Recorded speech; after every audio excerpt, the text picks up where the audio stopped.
C'est à partir du moment où j'ai décidé de livrer Oui.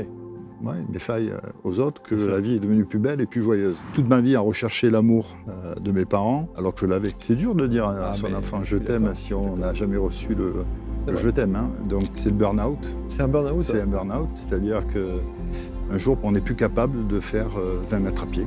Voilà, c'est ce qui m'est arrivé. Burn-out complet, c'est-à-dire plus de sens, plus rien, plus d'essence. Pour moi, la résilience, c'était quitter une souffrance subie pour une souffrance choisie. Merci donc d'accueillir Gilles qui vient du Var et qui est installé sur les canapés. Bonjour Gilles. Bonjour, Marc. Merci d'être avec nous, ça va ? Merci de me recevoir. Écoutez, je suis très content d'être là, d'autant que quand on regarde votre fiche, je lis cette phrase qui m'interpelle tout de suite. Mm-hmm. Vous avez été un modèle de performance. Mm-hmm. Vous avez été dans ce modèle-là. Oui, tout à fait. Vous avez été éduqué et conditionné dans ce modèle-là ? C'est un modèle que j'ai choisi. C'est un modèle que j'ai choisi très jeune, dû à mon éducation. Voilà. C'est le modèle qui m'a servi de fil conducteur toute ma vie, pour me sortir de la manière dont j'ai été éduqué, de mes blessures. Donc je suis resté dans l'idée d'être performant toute ma vie, notamment au niveau professionnel. Mais c'était une injonction que vous deviez d'être performant, c'est-à-dire ça ne pouvait pas en être autrement ? Je n'avais pas le choix. C'est-à-dire, j'ai été élevé dans une famille assez dysfonctionnelle, on va dire, où la colère était présente en permanence. La colère et la peur. Et c'est vrai que j'ai été élevé avec un message qui est celui tu n'es pas à la hauteur, tu ne réussiras pas dans la vie, tu n'es pas une bonne personne. Et j'avais deux choix. C'était finalement sombrer, pour moi, c'était comme ça, où j'allais sombrer, c'est terminé. Mal tourné. Mal tourné. Ouais. Ce qui aurait pu arriver à un moment donné, notamment au moment de l'adolescence, où la colère ressort. Et rapidement, j'ai choisi plutôt de prouver. Voilà, de prouver le contraire. À qui ? À vous ? Alors, non, au départ, non. Je ne pense pas que c'était pour me prouver. C'était pour prouver à mes parents, évidemment, puisque les blessures venaient de l'enfance. Et derrière, me prouver en même temps que je n'étais pas la personne. L'image qui me renvoyait était tellement négative. Il y avait tellement du jugement, de l'humiliation aussi. Même si, plus tard, j'ai pris conscience qu'il n'y avait pas une volonté de leur part de m'écraser ou autre. C'était au contraire leur propre traumatisme qui faisait... Ils n'ont fait que répéter. Ils n'ont fait que répéter. Donc pour moi, il n'y avait pas d'autre solution au départ que leur prouver le contraire pour pouvoir sortir d'une dépression permanente, on va dire. Cette quête permanente de performance, ça a été ce qui m'a permis de sortir de là. Quoi. Donc ça veut dire que vous étiez en permanence dans cette recherche de cette estime de soi ? Je recherchais l'estime de moi, de la reconnaissance. Et de l'amour parental. Et surtout de l'amour parental. Même si, alors ce qui est paradoxal, c'est que j'étais dans une famille où j'avais tout. C'est-à-dire qu'il ne me manquait rien. J'avais de l'argent, j'avais tout ce que je voulais. Il manquait l'essentiel, c'est-à-dire cette relation. Et j'ai choisi de la chercher ailleurs aussi. C'est-à-dire que toute ma vie, j'ai cherché de la reconnaissance ou de l'amour dans le travail, dans l'amitié. Donc chaque fois, j'ai développé, je dirais, des schémas qui étaient de m'adapter à la personne que j'avais en face. Pour avoir son amour. Pour avoir son amour. Ah ouais. Donc j'ai pu aussi développer des ressources, c'est-à-dire des ressources d'observation, d'empathie, d'écoute, d'analyse. Tout ça, j'étais chez moi. Normalement, le foyer familial, c'est l'endroit où on est le plus en sécurité. Bien sûr. Moi, c'était l'endroit où je me sentais le moins en sécurité. Donc très jeune, lorsque je rentrais chez moi, j'avais cette capacité à observer, ressentir ce qui se passait, voir quelle était l'ambiance générale. Et en fonction de l'ambiance, j'avais une attitude. Voilà. Donc une adaptabilité plus, ouais, tout à fait. Que j'ai répété en amitié, au travail, etc., petit à petit, en évoluant dans la vie. Mais est-ce que c'était on peut comprendre que ce soit une manière de vous protéger, et en même temps, C'est une souffrance? Je crois qu'aujourd'hui, après avoir analysé tout ça, j'étais en souffrance permanente. C'est-à-dire, même les moments de joie, pour moi, étaient des moments difficiles. Un exemple concret, les fêtes familiales d'anniversaire, qui sont normalement des moments de joie. Moi, 48 heures avant, le stress commençait à arriver et je vivais très mal toutes ces situations-là. Donc la joie, c'était... La peur faisait partie de ma vie, la joie... Voilà. Donc je dirais que la vie avait un goût un peu amer. Voilà. Ça. Donc quels étaient les espaces de joie, justement, de réconfort, de tendresse et donc d'amour? Déjà, mon épouse. Voilà, on s'est rencontrés. Donc ça vient tard pour le coup. Ça veut dire que toute votre première partie de vie, avant de vous rencontrer, à moins que vous vous soyez rencontrés très tôt? Alors on s'est rencontrés assez jeunes, puisque j'avais 21 ans, donc c'est assez jeune, mais ça a été aussi... la quête d'amour que j'avais a été remplie de ce côté-là, rapidement. Ça me donnait un équilibre, finalement. Bien sûr. Voilà. Mais c'est vrai que sinon, il fallait en permanence que je crois que j'ai été un grand rêveur. Voilà. Donc je sortais un petit peu de ma vie et j'imaginais ce que je pouvais faire. J'ai toujours... on m'a souvent dit que j'étais un idéaliste, mais j'ai construit des rêves dans mon esprit, mais j'en ai réalisé pas mal du coup. Voilà. Parce que pour moi, rien n'était impossible. Vu que ce que je vivais était difficile, il fallait que je trouve une solution pour en sortir. Même si je développais des ressources d'écoute, etc., d'analyse, mais je savais petit à petit où je mettais les pieds, il fallait que je sorte de mon quotidien. Pour sortir de mon quotidien, j'imaginais. J'observais les gens. Dans mes métiers, j'ai fait des métiers complètement différents, mais j'observais les gens, leur fonctionnement, et je m'adaptais après. J'adaptais mon fonctionnement à ce que j'avais observé. Donc vous aviez quand même une grande force de résilience quelque part et d'adaptabilité pour le coup. Je crois que oui, la résilience, c'est quand même ce qui, avec le recul aujourd'hui, ce qui a construit ma vie. Ouais, je crois. Voilà, pour moi, la résilience, c'était quitter une souffrance subie pour une souffrance choisie. Ouais, c'est-à-dire que lorsque je changeais de métier pour évoluer, je quittais une souffrance subie pour quelque chose de choisi. Je savais que j'allais avoir des difficultés, que ça allait être compliqué, mais c'était un choix personnel. C'est ce qui a fait petit à petit, ce qui a construit aussi cette résilience et mon changement, mon évolution. Exactement. Et l'approche que vous avez aujourd'hui et que vous permettez à d'autres. Effectivement, cette résilience, on sent qu'elle fait l'homme que vous êtes aujourd'hui. Et alors, ce qui est assez intéressant, et vous allez le comprendre tout de suite avec Gilles, c'est qu'on a eu une grande difficulté à définir véritablement ce que vous avez pu faire de cette empathie que vous avez aujourd'hui, cette résilience que vous avez aujourd'hui et ce mode d'accompagnement. On a eu du mal à déterminer ce que vous faites et comment vous pouvez vous définir. Comment vous expliquez ça ? Si on a eu du mal, c'est que moi, personnellement, j'ai eu beaucoup de mal à me définir. Parce que depuis maintenant 6 ans que j'accompagne des personnes, j'ai accompagné vraiment tout type de personnes. Et j'ai petit à petit découvert en moi des compétences que j'imaginais pas, des connexions que j'imaginais pas. Et aujourd'hui, c'est vrai que se définir, on a eu beaucoup de mal à me définir comme coach, par exemple. Aujourd'hui, je pense que j'ai un souhait de transmettre. Ça, c'est mon souhait premier, de transmettre, et d'aider les personnes qui sont dans le même, je dirais, dans la même recherche que moi. À travers, là, je perds un peu pied.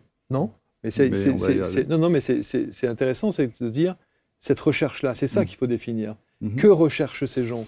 Là, quand vous avez parlé dans cette première partie d'émission, vous parlez d'amour. Vous avez recherché l'amour de vos parents en permanence. Tout à fait. Est-ce que les gens qui aujourd'hui ont besoin de quelque chose, et quand on dit que l'amour reste le centre de tout, est-ce qu'on prend contact avec vous et on a besoin de votre accompagnement parce qu'on recherche une forme de reconnaissance et d'amour ? Alors, la plupart des gens qui vous consultent sont des gens qui viennent pour ça ? La plupart des gens, je pense que ne savent pas pourquoi ils viennent. C'est-à-dire qu'à un moment donné, je pense que dans notre vie, on résiste, puisqu'on est en résilience, on résiste. Et il y a des événements forts de notre vie qui font tout basculer. Ouais. À ce moment-là, on recherche, je pense, un sens. Je donne un exemple concret.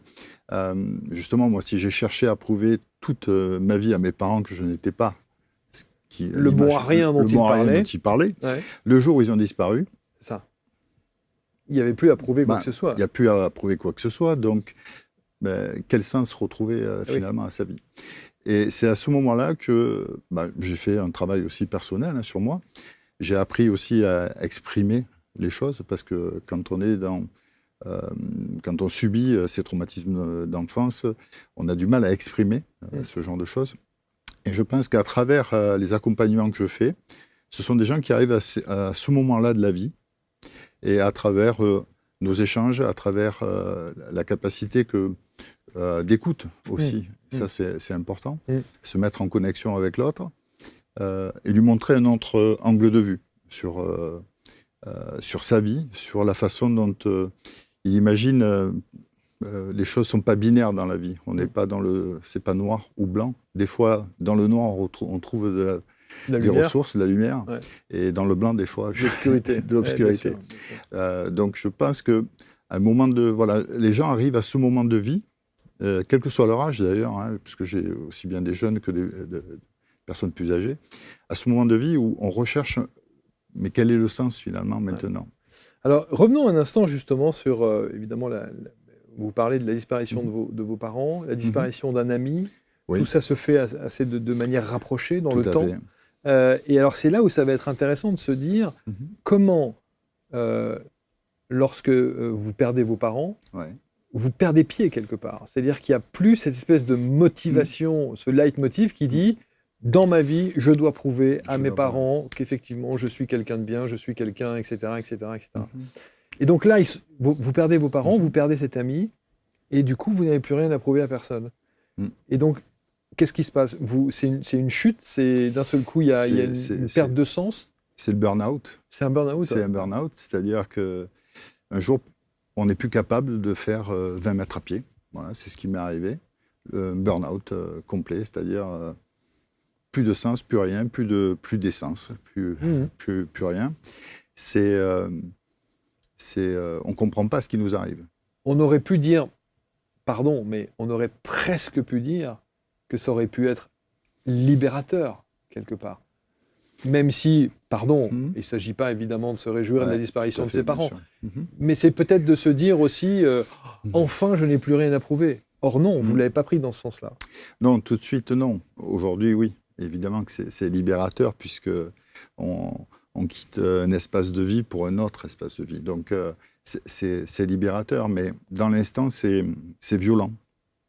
C'est violent parce que c'est le vide. Et notre cerveau, il n'aime pas trop le vide. Toute une vie à créer pour résister, et puis il n'y a plus de résistance. On vit plus en résistance après. On ne comprend plus ce qui peut se passer. Je brûle d'envie de vous demander si, dans les dernières périodes de vie de vos parents, vous avez eu enfin une reconnaissance. Ou est-ce qu'ils partent avec ce secret? Je pense qu'ils sont partis avec ce secret, même si moi je l'ai découvert après. Voilà. C'est vrai que le jour où ils sont partis, en plus ça a été un peu, on va dire, violent. Ça s'est fait un peu violemment. J'ai été très en colère, évidemment, puisqu'ils sont partis avec leur secret. Mais justement, avec le recul, avec travail sur moi-même, avec l'aspect spirituel aussi des choses qui est important, j'ai découvert le secret. Et là, j'ai compris. J'ai compris en allant voir aussi, en comprenant ce que mes parents avaient vécu et pourquoi ils l'ont fait. Ils avaient une façon de m'aimer qui était juste incompréhensible pour moi. Voilà. C'était juste le message. Leur message n'était pas clair pour moi et je l'ai compris après. Donc c'est pour ça que je dis le secret, je l'ai découvert après. Et quand on découvre ce secret-là, il y a beaucoup de choses il y a un nouvel espace qui se crée de vie, justement. Et là, c'est libérateur ou pas? Et là, c'est libérateur, oui.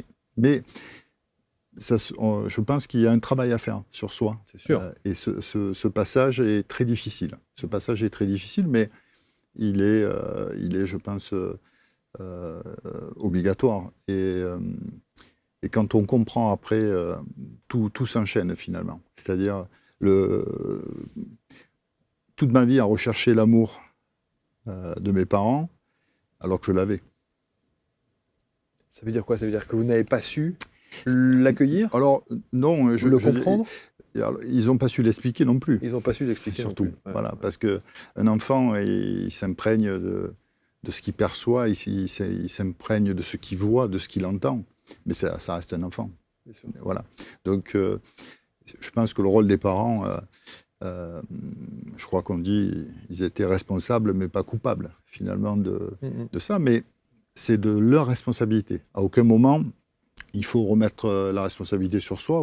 Non, c'est la responsabilité des parents, même aujourd'hui, de transmettre le bon message et de travailler sur eux aussi, pour ne pas transmettre des peurs qui arrivent transgénérationnelles aussi. Hein. Et ça, c'est important, oui. Bon. Aujourd'hui, tout ça forge l'homme que vous êtes aujourd'hui, l'accompagnant de vie que vous êtes aujourd'hui, et peut-être fait de vous, avec la sensibilité que vous pouvez avoir, un accompagnant qui a une approche un peu singulière, quelque part, avec, parce que, encore une fois, ce n'est pas votre premier métier. Non, tout à fait. Vous avez une autre activité à côté. Et en parallèle, donc, vous avez ce besoin-là. Alors, est-ce que c'est un besoin parce que vous avez envie d'aider, ou est-ce que vous vous aidez vous-même à accompagner?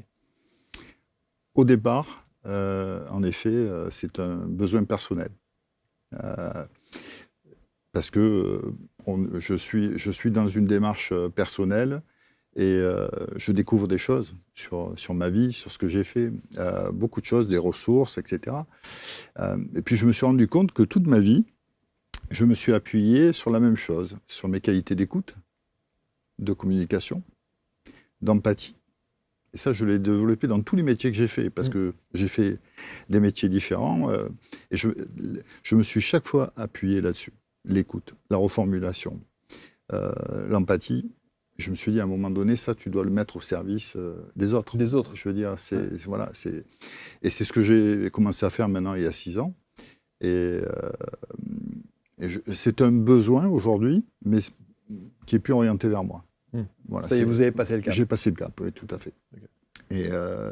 Et l'idée, c'est de pouvoir, justement, dans l'accompagnement, il se passe toujours un moment où je me mets en connexion avec l'autre, mais d'une manière... Il y a un moment dans l'accompagnement où je ressens vraiment la connexion avec l'autre, et où je suis capable de lui retranscrire un message différemment pour qu'il ait un autre angle de vue sur ce qu'il dit. Cette connexion, allons-y, c'est quoi? C'est une intuition plus qui fait que, donc on peut dire que vous allez vers il y a une dimension spirituelle plus? Je pense qu'il y a un début. Un début de connexion spirituelle. Au départ, c'était plus. Mais aujourd'hui, je pense qu'il y a vraiment un début de connexion spirituelle. C'est-à-dire, je suis persuadé du message, même si je fais bien sûr très attention au message qu'on peut. Mais il y a cette connexion qui est là. Moi, je suis sûr qu'elle est là, officiellement, et que vous êtes encore... J'ai le sentiment, comme ça, en vous écoutant, et on ne se connaît pas, mais j'ai le sentiment que vous avez encore les prémices de ce traumatisme.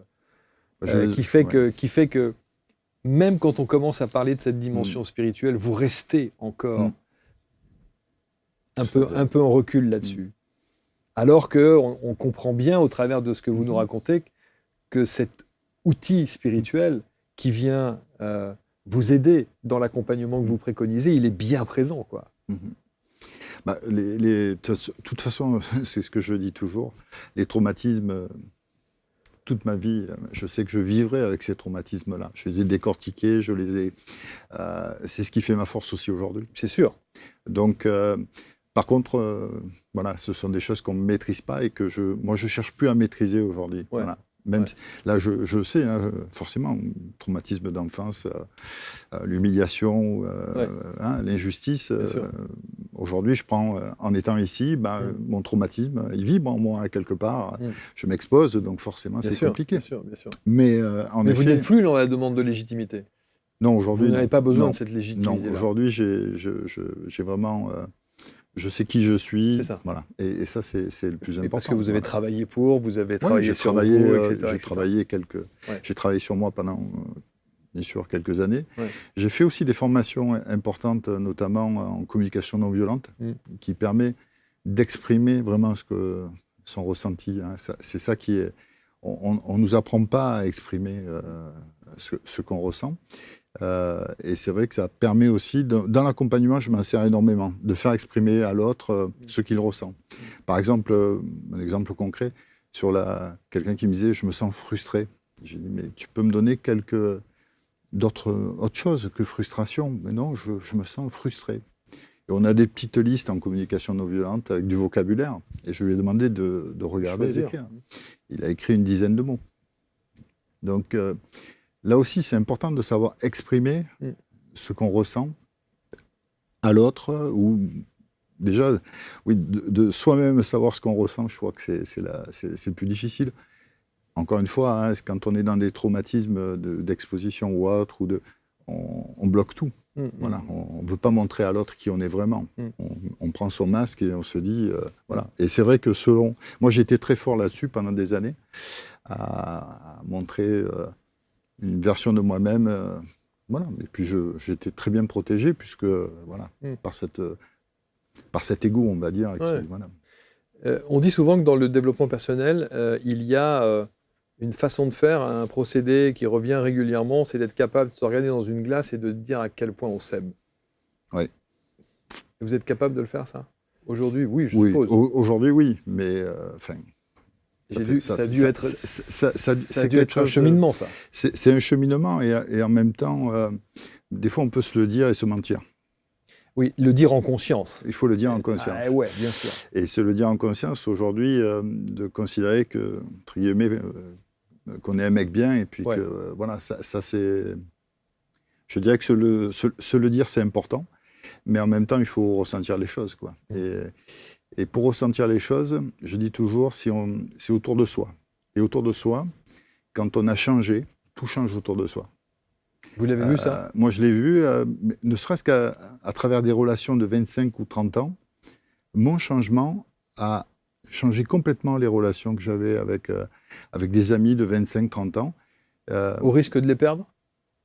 Je n'ai pas pris de risque. Je pense que j'étais assez sûr puisque c'était mon changement personnel, donc c'était important pour moi. Et les relations sont devenues encore plus fortes et plus belles. Ah, mais ça aurait pu être l'inverse, ils auraient pu ne pas le comprendre. Ça aurait pu, mais justement, j'étais plus dans cette quête aussi. Voilà. J'étais plus dans une quête personnelle et de travail sur moi. Et c'est vrai que les choses changent si on change, uniquement si on change. On ne peut pas changer les situations, les gens. On peut se déplacer, mais je dis toujours... Si vraiment on veut changer les choses autour de soi, il faut commencer bien sûr par soi. C'est intéressant quand vous dites on ne peut pas changer les gens, etc. Et pourtant, vous avez changé. Vous avez changé ou vous avez évolué peut-être? Vous ne diriez pas changer? C'est peut-être le mot qui n'est pas bon? Changer, c'est peut-être... oui, je dirais que je me suis découvert. C'est surtout ça. Et accepté. Et accepté tel que j'étais. Et ça, c'est changer pour moi. Être capable d'avoir une vraie relation avec un ami, d'être vraiment soi-même, moi, c'est quelque chose que je n'avais jamais fait. C'est-à-dire que toute ma vie, j'avais énormément d'amis, énormément de relations, puisque je m'adaptais chaque fois. Ouais. Donc vous avez joué? J'ai joué toute ma vie. J'ai joué, mais bon, j'ai toujours aimé... oui, bien sûr. C'était une amitié sincère. C'était une amitié sincère, mais j'étais capable de m'oublier aussi à travers certaines amitiés. Donc, quand on devient soi-même, les belles amitiés fleurissent encore plus, et les amitiés un peu plus... Comment vous êtes sûr que vous êtes vraiment vous-même aujourd'hui? Oh, je ne suis pas sûr de ça. Je ne suis pas sûr de ça. J'y travaille... je pense que c'est un travail au quotidien, et je pense que je travaille toute ma vie... là-dessus, à travers les rencontres, à travers les expériences, comme aujourd'hui. Je pense que toute sa vie, on travaille sur soi et on découvre des choses. Et je dirais que ça, c'est intéressant, ne serait-ce que dans les relations que j'ai même avec mes enfants. Je veux dire, il y a un changement qui se fait, et ça donne justement envie de continuer. L'éducation que vous avez eue, si rude avec vos parents, ce manque d'amour, vous avez eu peur en tant que père de réitérer justement ça? Oui, c'était même une peur viscérale. Viscérale, c'est-à-dire et du coup, forcément, moi je n'ai jamais eu de mots violents ni de violence envers mes enfants, bien sûr, mais j'avais une autre forme de violence, celle de l'apparence. J'étais un père qui ne souriait pas, puisque j'étais un père présent. Hein. J'ai été un père présent, j'étais un père qui essayait de dire à ses enfants « je t'aime ». C'est dur de dire à son enfant « je t'aime » si on n'a jamais reçu le « je t'aime hein. ». Donc, ça a été quelque chose pour moi, une quête personnelle et un point d'honneur justement à ne pas me mettre en colère. Voilà, parce que moi j'avais des modèles, des relents de colère tout le temps. C'est fou parce que vous ne montrez pas du tout cette... je suis très fort pour ça. Cette apparence-là. Vous avez un ton de voix qui est très posé, vous avez... 60 ans d'expérience dans le domaine. Donc, non mais là, il n'y a pas de personnage, là. Vous êtes vraiment ce que vous êtes, là. Là, je suis vraiment ce que je suis et un peu plus, là, quand même. Parce que, voilà, je me livre aussi, ce que je n'aurais pas fait il y a quelques années. Mais c'est vrai que je suis quelqu'un qui était imprégné de colère et de tristesse. Et de peur, évidemment. Évidemment. Avec. Sauf que là, maintenant, j'ai décidé de développer depuis quelques années la joie, plutôt. Et avec mes enfants, c'était vraiment une retenue. Et ils l'ont perçu, parce qu'un enfant, ça perçoit tout. Donc, aujourd'hui, on en a parlé. C'est aussi pour ça que je dis... Si je suis arrivé à changer certaines choses en me changeant moi-même, en étant capable de dire à mon fils ou à ma fille, de dire voilà, j'ai vécu ça, voilà pourquoi aujourd'hui, n'hésite pas, qu'est-ce que tu as à me dire sur nos rapports, comment tu ressens les choses. Et du coup, on ouvre des petites voies de communication différentes, c'est-à-dire essayer de communiquer différemment et pas sur des parents-enfants, peut-être adultes-adultes aussi, ça c'est important aussi. Ils sont grands maintenant. Oui, ils sont grands. Ils ont 25 et 33 ans. Donc, bon. Mais du coup, est-ce que vous avez redouté la réponse? N'hésite pas à me dire ce que tu penses de moi et de ce que j'ai pu... Vous avez redouté ça ou pas? Non. Parce qu'au moment où j'ai pris conscience de tout ça, je me suis dit, mais ça c'est important. C'est important de se livrer aussi bien, de se livrer dans la vie. Donc la vie, c'est les enfants, c'est les amis. C'est être soi-même et expliquer à l'autre qui on est vraiment, ses failles. C'est à partir du moment où j'ai décidé de livrer mes failles aux autres que la vie est devenue plus belle et plus joyeuse. Voilà. C'est tout l'enjeu de savoir reconnaître aussi ses faiblesses. Ce qui a fait en tout cas ses faiblesses. Et le grand paradoxe de la vie, c'est de se dire que ces faiblesses ont construit également l'accompagnant, le thérapeute que vous êtes aujourd'hui. C'est ça qui est assez paradoxal quand même. On dit souvent qu'il faut s'appuyer sur ses forces. Moi, j'ai tendance à dire qu'on peut aussi et surtout s'appuyer sur ses faiblesses. Parce qu'à partir du moment où on s'appuie sur ses faiblesses, on est vrai. Et c'est là qu'on peut se mettre en connexion avec l'autre. Donc, l'idée, c'est de permettre, dans l'accompagnement, ce que je fais, à travers mon questionnement ou à travers juste une écoute active, avec des silences, permettre à l'autre de dérouler ce qu'il y a dans son esprit. Et surtout, en toute confiance. Parce qu'on ne se dévoile pas si on n'a pas confiance dans la relation.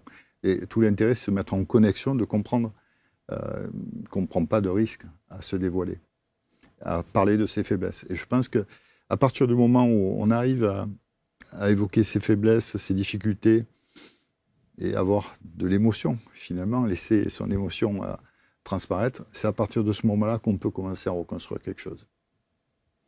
Est-ce que ça veut dire que, vous parliez de vos enfants, votre épouse par exemple, est-ce qu'elle a connu un autre Gilles? Je pense que si on lui posait la question, oui, je pense qu'elle a connu... elle me l'a déjà dit, elle m'a dit « tu n'es plus du tout le même ». En effet, mais bon, je pense qu'elle avait déjà perçu oui, bien sûr. Ça, mais oui. Elle vous a connu, effectivement, elle m'a connu dans ses tourments. Dans ses tourments, et aujourd'hui, avec toute une vie difficile, donc elle m'a accompagné. Ça, c'est de l'amour. voilà, et c'est important aussi Bien sûr, d'avoir quelqu'un, d'avoir cet amour, même sûr. si moi je ne savais pas ce que c'était finalement. Donc on n'apprécie pas à sa juste valeur quelquefois, mais c'est là. Voilà. Est-ce que votre cas, c'est un cas que vous retrouvez régulièrement chez ceux qui viennent, qui font appel à vous? Ben, ce que je retrouve régulièrement, c'est toujours les mêmes traumatismes d'enfance. Ce ne sont pas des gros traumatismes, parce qu'il y a bien sûr, il y a des traumatismes très importants qui doivent être pris en charge. Et quelquefois, je dirais que j'accompagne les gens vers quelqu'un de plus spécialisé. Et moi, je dis toujours, c'est ces petits traumatismes. Par exemple, des gens qui me disent, moi, quand je revenais de l'école avec une note, si je n'avais pas 17 sur 20, ça se passait mal. Donc ce sont des gens qui continuent, 40 ans après, à chercher du 18, du 19 sur 20, à être parfaits dans ce qu'ils font. Mais on n'est jamais parfait. C'est une quête de perfection. Donc l'idée pour moi, c'est encore une fois, c'est pas de montrer, parce que c'est pas à moi à montrer ce qui s'est passé quand ils étaient jeunes. C'est à eux de comprendre ce qui s'est passé. Et tout l'accompagnement, moi je le base là-dessus, c'est-à-dire on revient en arrière, on va dire que c'est la psychothérapie, peut-être, mais pas que. C'est-à-dire que moi je reviens en arrière, je veux que les gens reviennent en arrière, comprennent ce qui s'est passé, vraiment. Parce que tous ces petits impacts de l'enfance, à un moment donné, le pare-brise... Alors, c'est facile quand ils sont conscients. Quand ils sont inconscients, il faut aller les chercher. Alors, ils finiront de toute façon toujours par jaillir, vous avez le sentiment? Non, moi je pars du principe, s'ils viennent, c'est qu'ils sont en quête de quelque chose. Okay. Il y a forcément, au fond d'eux, quelque chose qui se dit, il faut que je trouve. Voilà. On ne peut pas forcer quelqu'un à travailler sur lui, c'est pas la peine. Donc les gens qui viennent, ils sont pas conscients de ça, mais ils sont conscients qu'il y a quelque chose qui ne va pas. Ça c'est sûr. Je pense que c'est à nous... Mais sur le fait d'aller identifier justement ce trauma, d'en parler ouvertement et de le partager, quand il est inconscient, ça complique évidemment les choses. Ça complique, mais après il y a des outils, je veux dire. Bien sûr. Voilà, donc des outils de coaching justement, où on travaille sur tous les domaines de vie, la santé, le couple, etc. Et ça permet aussi à la personne on n'a pas l'habitude, que ce soit dans notre société aujourd'hui ou à l'école, de travailler comme ça sur soi, de revenir un peu sur ce qu'on a vécu. Et l'idée, c'est cette parenthèse qu'on peut avoir avec quelqu'un qui vous accompagne, c'est justement d'aller voir un petit peu ce qui se passe. Et puis, je dirais que c'est la personne qui, si elle cherche quelque chose, elle va trouver. Donc nous, on est juste là moi, je suis là pour guider. Et je dirais que ce soit des jeunes, parce que on va dire que les plus jeunes avaient 19 ans en accompagnement, ou des personnes de 70 ans, puisque j'ai accompagné, finalement, la quête est la même. La quête est la même. C'est-à-dire, comment retrouver, je dirais, un sens à ma vie. Le sens quand on est jeune, parce qu'on nous donne, la famille, la société nous impose des choses, et des fois, ce n'est pas en corrélation avec qui on est vraiment. Et à 70 ans, c'est encore plus difficile, parce qu'on arrive en fin de vie, et retrouver un sens à sa vie, je crois que c'est important, quel que soit l'âge. Et ce petit retour en arrière permet aussi des fois de retrouver du sens et de remettre en place des choses. Qu'est-ce que vous aimeriez, Gilles, qu'on retienne de vous? Je sais pas. Je dirais ma capacité juste à toujours travailler, à réfléchir, à avancer et jamais lâcher. Voilà. Je crois que j'ai jamais lâché. Et puis, j'en suis très heureux aujourd'hui, puisque voilà, j'aimerais que ce qu'on retienne de moi, c'est cette... Est-ce que vous avez le sentiment que s'il y avait une case qu'on pourrait vous choisir, c'est de dire que vous êtes un vrai gentil? Ou un faux méchant? Je ne sais pas, oui, oui, c'est ce qu'on dit. On doit dire ça de vous. Oui, on dit que je suis un nounours aussi, oui. Donc, c'est ça. Forcément, oui. Il y a beaucoup de douceur et de tendresse dans votre façon de faire. Et en tout cas, dans votre approche et Tout à la fait. manière dont vous vous exprimez, tout ça. Même dans votre timbre de voix, dans votre... Et donc, c'est pour ça, quand vous dites que vous étiez quelqu'un d'habité par la colère, qui ne souriait jamais, on se dit « Waouh !» Mais effectivement, on ne vous imagine pas comme ça une seconde. Tout à fait. Mais pourtant, c'était une colère qui était tout le temps présente, quoi. Ouais. Et j'étais capable de... Bravo en tout cas d'avoir transcendé tout ça. Mhm. On peut vous consulter à distance, Oui, tout à fait. évidemment en visio, j'imagine visio, que tout ça, tout à fait. ça marche. En présentiel aussi, En présentiel aussi. donc il faut aller dans le Var, Ouais. hein, c'est pas mal. C'est pas mal Il aussi. y a pire comme destination, tout à fait. c'est pas mauvais. Merci infiniment Gilles en tout cas. Merci à vous. Bravo pour cet exercice. Merci, ouais, c'était On une sort un peu de expérience. on sort de sa zone de confort. Pour le coup. Complètement, oui, Hein. tout à fait. Mais je trouve ça chouette et merci On l'a agrandi surtout, sa zone de confort. Oui, absolument. Et bravo pour tout ce chemin qui n'en est pas évidemment à son terme, parce qu'il y a encore beaucoup de choses, j'imagine, à aller dénicher. Tout à Mais enfin, effectivement, il doit y avoir un avant et un après Gilles, quoi, c'est sûr. Oui, de toute façon, voilà, la vie continue. La vie continue. C'est Bravo. Merci. Et Merci. je pense que qui que ce soit, et vous en premier, vous pouvez vous dire à quel point vous êtes fiers de vous. Bravo. Merci. Merci beaucoup. Vous continuez évidemment à commenter avec bienveillance, vous partagez évidemment. Et on se retrouve très très vite pour un prochain Portrait Index. Merci à tous.